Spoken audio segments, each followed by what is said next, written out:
Thank you for auditing Professor Skye's Record Review, the only always positive new music review show hosted by a French professor who literally had a dream last night about this very review.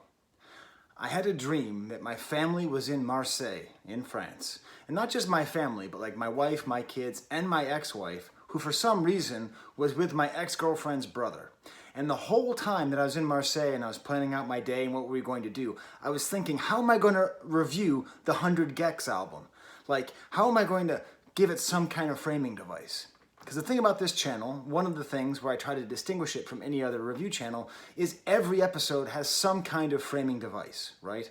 Anthony Fantano from The Needle Drop has done a review of this album. I haven't seen it yet, but I'm sure it's great. And if you're looking for a straightforward review, that is going to be better than this, no doubt. But I'm always looking for some kind of way of framing albums in an interesting manner. And this album is so in my head that I had a dream about it. The reason it's in my head is because it is the most requested album I've ever had. Now that's partly because I keep getting more subscribers, thank you.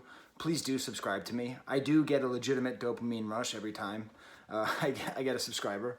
But 100 Gecs, they released an album last year. A lot of people said I should review it. I didn't quite get it. And then this year they came out with a remix album. So the original album is called 1000 Gecs. This new album is called 1000 Gecs and the Tree of Clues. And I'm getting to my framing device. But first of all, the thing about this album is that it's insane. And it's funny because it is so unbelievably avant-garde that the first thing I think of is, well, this is not for me. And then I think about the fact that every time I call something experimental or avant-garde on this channel, someone shows up and says, actually, this is the most mainstream stuff that this person does. You know, like I reviewed Arca last week, and that was my kind of take, was like, this is great, but it's very challenging for an old person like me to get into. And a lot of people, which is cool, you know, they told me this is her most approachable work, and it really isn't that out of the way. But this is the thing. I want my audience to be young people, but I also want my audience to be people who might not know anything about 100 Gecs. An audience like my father, who has started watching this channel. I see him every day. We go for walks. And every day he talks about my videos. And it's funny because he's trying really hard to keep up with it. But what he often says is, you know, Skye, you're right. A lot of this music is very hard to get close to. Like you say that it requires multiple listens, and I definitely understand that. Because when you play it, even just for a minute or so, or 14 seconds, even when he clicks on the links and finds the best songs, he can't find an entry road. And this is the thing, all of you edgelords. If you're sitting out there going, oh, that's just Skye's boomer dad. My dad, his biggest artistic hero, the musician he listened to the most that I grew up with was Frank Zappa. And Frank Zappa is so pop, experimental, avant-garde that he makes 100 Gecs, you know, seem like Donnie and Marie, right? Like, it's unbelievable how long avant-garde, counter-pop, pro-pop, all this kind of weird genre mixing stuff has been going on. But this particular iteration, as exemplified by 100 Gecs, as exemplified by Arca, as exemplified by Charlie XCX, something is happening, and I'm trying to get a hold of it. So come with me as I describe it again, as I go further into this. I must say that in my 5 minutes of research, I found this group to be extremely intimidating. Now, first of all, I found it interesting that they're from suburban St. Louis. I have spent some time in suburban St. Louis, and it is literally the worst place I've ever been. Not because it was bad, but the vibe that I got there was so unpleasantly, I don't know, just weird and racist. I don't know. Maybe I went to the wrong suburb. I don't think I went to where they grew up, but that was the feeling that I got there. So I'm happy that some good music, good culture is coming out of the Midwest that's coming out of a place that I don't associate with art and vibrance. Another thing that I read, I don't know if it was on their wiki, but they describe themselves as not being ironic. That whatever they're doing it seriously, but they're also having a lot of fun. And I really respect that. And I think it's necessary because the thing in their Wikipedia that intimidated me is this description from Wikipedia about this album. Okay? I'm going to show you here. I don't have a script. I just have notes. These are all the genres that this album employs. This album has been described as genre blending and features elements of experimental electronica, lo-fi, EDM, dubstep, pop punk, eurodance, industrial, country, R&B, nu metal, screamo, bubblegum pop, rock, hip-hop, emo, trap, and pop rap. I lost track. 17? That is exhausting. I'm a French professor. My hobby is talking about music, but that is exhausting. I have to think about all that. I have to know what all those things are. I know what emo is, but I don't know what screamo is. I know what nu metal is, but I don't know how to describe. So what I've tried to do is I come up with a blanket term. I'm trying this out on the channel. Let me know what you think. I think that the term that we need now is multipop. Just any kind of pop music that is blending more than two genres. Think Imagine Dragons as a form of multipop. 21 Pilots is a form of multipop. Charlie XCX, multipop. I would say that this term allows a lot of wiggle room because it's still pop music. It's intended to sell, it's intended to do well, but it has all these things to it that make it so vibrant and so of this moment. This moment where the computer and social media and the interchange between artists has completely destroyed all pretensions of genre. So I'm going to call this experimental multipop, because the main thing I would say it is experimental. Now this is the weird thing. I'm reviewing a remix album. I haven't heard the original. Skye, are you a real music critic? No, I'm not. I'm goofing around in my living room. But I wanted to do this anyway. I want to do this anyway because this is an interesting experiment for me. This is an experimental group, so why don't I just listen to their remix album without actually having the context of the original? I came up with my framing device. 6 minutes in, I had my framing device. This album, listening to this album without having listened to 100 Gecs before, is like walking into a party where everybody knows each other and you sort of know a couple people. The party's been going on for 5 hours. Everybody's drunk. Quite a few of them are stoned. There's people who've been playing Mario Kart for like 3 hours. There's like a board game and a couple card games going on. The music's playing, and you walk into the room stone cold sober, but with a desire to connect. I want to connect to 100 Gecs and their experimental multipop. I respect the friends of mine that I know in this room, the people who I kind of know in this room. I think they're pretty cool. Tommy Cash and Charlie XCX and Injury Reserve. I'm happy to sort of know them. So I'm going into this stone cold sober. So I'm going to go into each room of this party. Each song is going to be a room, and you're going to go with me. That's why I put up alcohol in my bookshelf. It's a party. Woo! Actually, I don't drink, but I have lots of alcohol in my house. Because if you have a good dinner party with French people and you don't have digestif at the end, it's not a good party. So let's go room to room. Let's start off with the first track, Money Machine. Oh, hey, it's produced by A.G. Cook. He's the guy who did Charlie XCX, right? Okay, cool. I reviewed Charlie XCX. I like his production, but right off the bat, you understand what this album is going to be. You have this very pitched voice of this angry woman, like speaking to men the way incels think that women speak to men. Like, your arms are weak and you're pathetic and all this. And just this chorus repeated over and over again. Feel so clean like a money machine. Feel so clean like a money machine. Feel so clean like a money machine. It does what pop does, which is get into your head, be repeatable, be catchy. But then there's just these broken drums and a voice-changing effect like every 4 bars. And there's so many different modular changes that it's like experimental. It doesn't ever really get to any kind of real groove. So it's poppy, but you can't really dance to it. So I go to the next room. This room's a lot more mellow. This room I can get with. This is with Charlie XCX.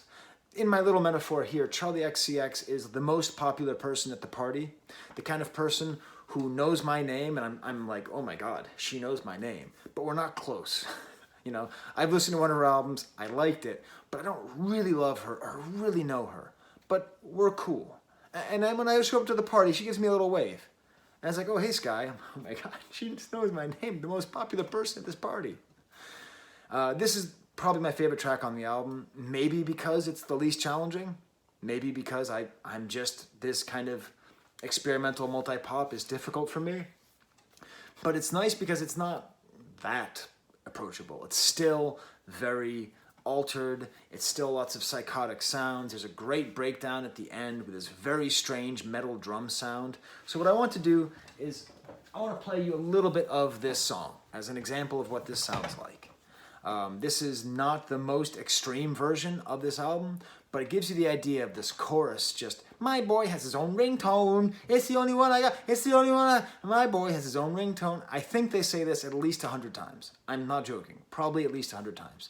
Has anyone counted how many times they sing this chorus? But it's great. The repetitiousness, the repetitiveness of it is part of the art.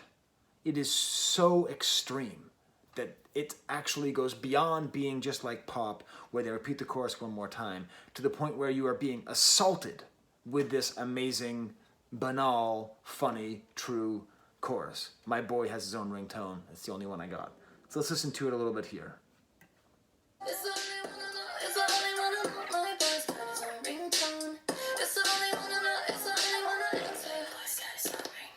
You see, and it breaks down here. This is at the end. It gets super weird here. Like the whole time, you sort of feel like there's like a pop party, and then like everyone just gets bit by zombies and turns into zombies, and everything gets weird. My boy's got his own ringtone. It's the only one I know. It's the only one I know. It's the only one I know. And then everything breaks down. Going to the next room, it's going well. I get to see Injury Reserve. I reviewed their album last year. I didn't know that they were awesome and respected. I just liked it. Here's a link to it up there. I know them, and they're a good hip-hop band. And they very much are still, like, they're multi-pop hip-hop, right? Like, their whole vibe is, like, very experimental and very interesting. And this has, like, this really bizarre horn playing, and, like, a car horn, and, like, a beep of a bike horn, and all goes together. Again, a lot of this is very modular, meaning, like, different parts of songs put together that don't necessarily go together.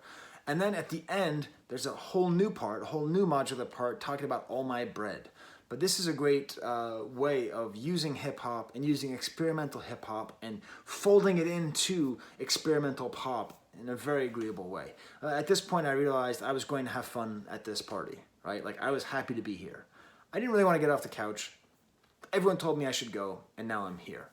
Then the track Gecs to You, another frenetic, crazy jam, like just really like weird like video game sounds, and like at one point it double steps, so like the rhythm like doubles on itself, and I just don't know how to even describe this. Just so many textures and bloopy weird boops.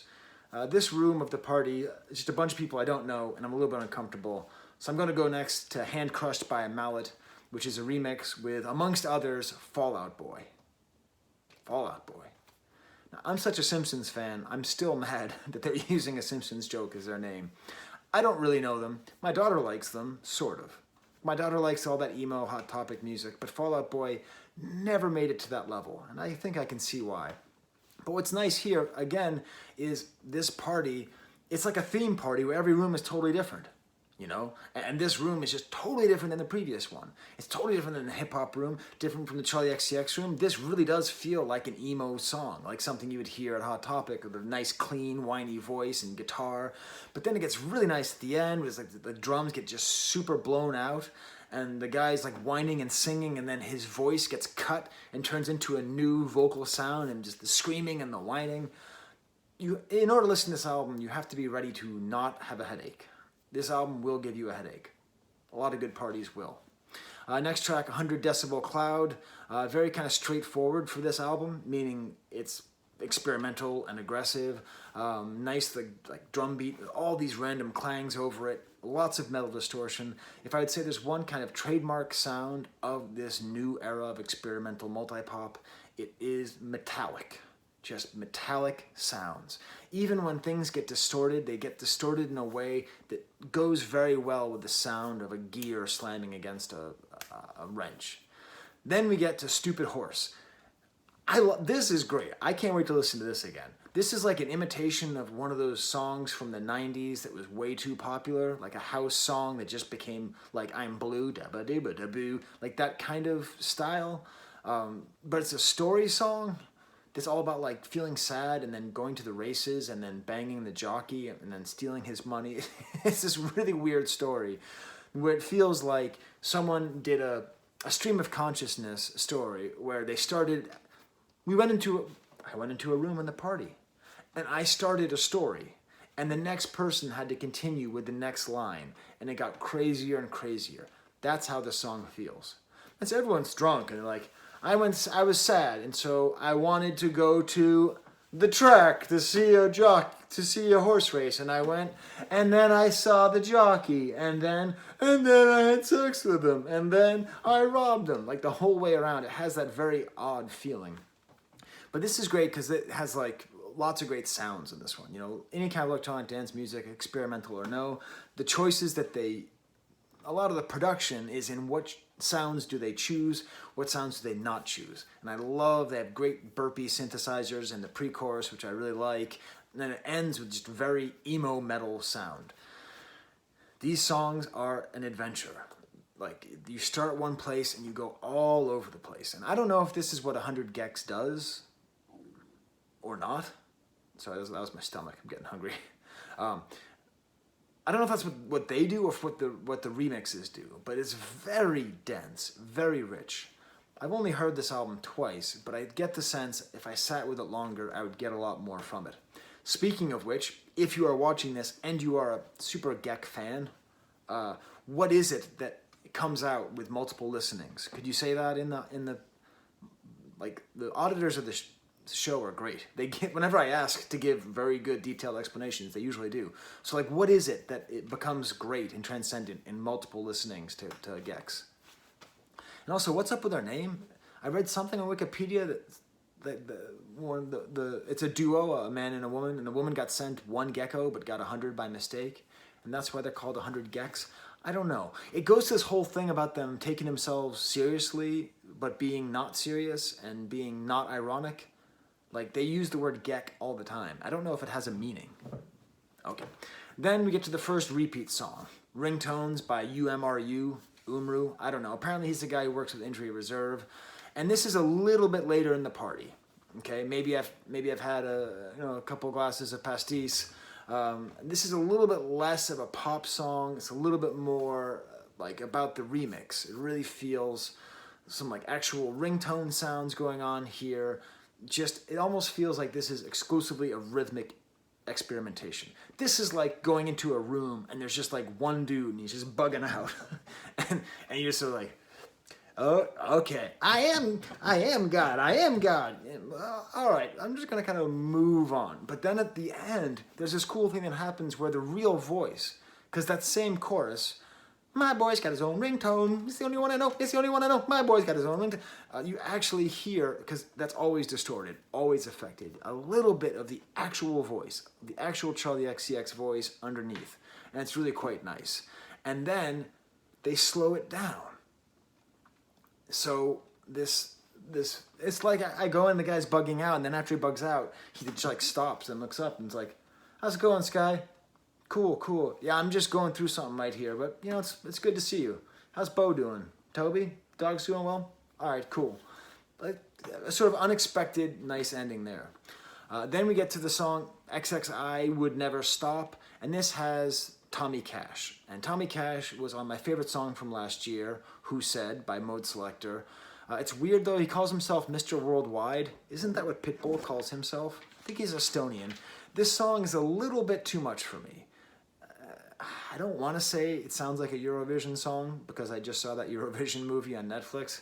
A little bit though. The BPM is a little bit too high. It's a little bit too fast for this level of insanity.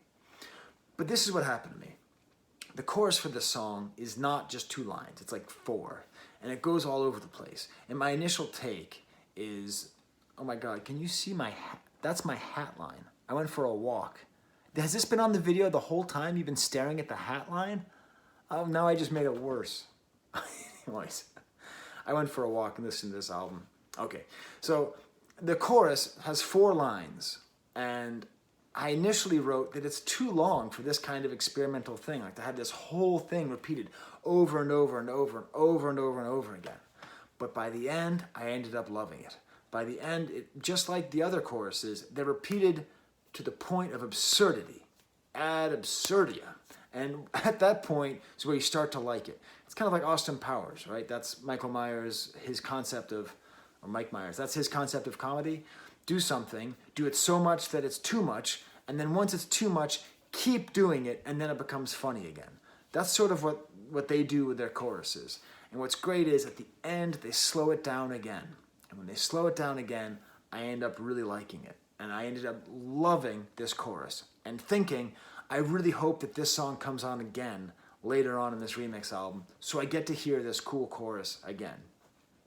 The next track is another repeat of that Sticky song. This is okay. Sort of at this point, I sort of wanted to get home.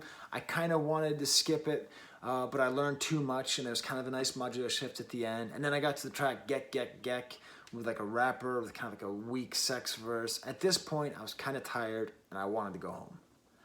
I wasn't miserable. Nobody like hit on me in a terrible way or started a fight with me, but I just kind of wanted to go home. And then we had that version of XXXI Would Never Stop. I got a little bit of a second wind because I'm like, hey, I got to hear that chorus again. But this time it's like pitched up to like 8 octaves. So it's the same thing, but has this kind of nice ending, this weird sort of jungle style ending with super fast drums. But at this point, I'm done. Get to You, a weird song that seems to be about like someone who runs a sex line, like a 900 number, but falls in love with the person who she's talking to. I don't quite know. This is cool though because it has a great experimental section where like none of the sounds overlap with each other, like and then the singing goes over top. That's quite nice.